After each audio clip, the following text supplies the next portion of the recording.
ഓം അമൃതേശ്വര്यै നമ. അമ്മയുടെ ഭാരത ദർശന സമയം.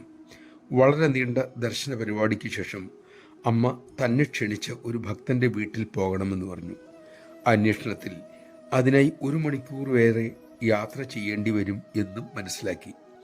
ബ്രഹ്മചാരികൾ അമ്മയെ യാത്രയിൽ നിന്നും തടയാൻ ശ്രമിച്ചു. അമ്മ വിശ്രമിച്ചിട്ടില്ല.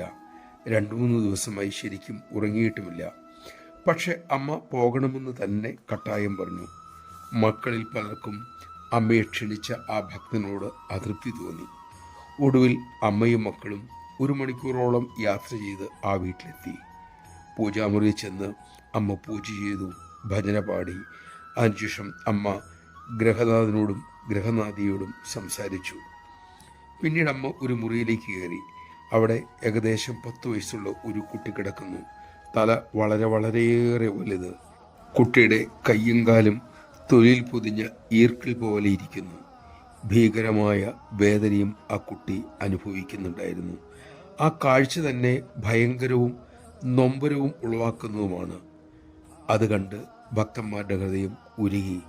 പലരും കരഞ്ഞുപോയി. ആദ്യം അതിർത്തി തോന്നിയവർക്ക് കുറ്റബോധവുമായി. അമ്മ കുഞ്ഞിനരികിൽ ഇരുന്നു, തലോടി, ആശ്ലേഷിച്ചു, അവന് ഉമ്മ വച്ചു. കുട്ടി ഉറക്കെ കരഞ്ഞു. കുട്ടിയുടെ അച്ഛൻ ഗ്രഹനാഥൻ തൊഴുകയോടെ വിതുമ്പിക്കൊണ്ട് പറഞ്ഞു, 3 വർഷമായി ഞാൻ മൗനമായി പ്രാർത്ഥിക്കുകയായിരുന്നു.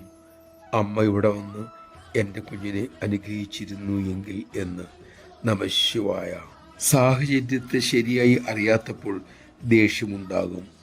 വേണ്ട പോലെ മനസ്സിലാക്കിയാൽ അതേ ദേഷ്യം തന്നെ കാരുണ്യമായി തീരുകയും ചെയ്യും.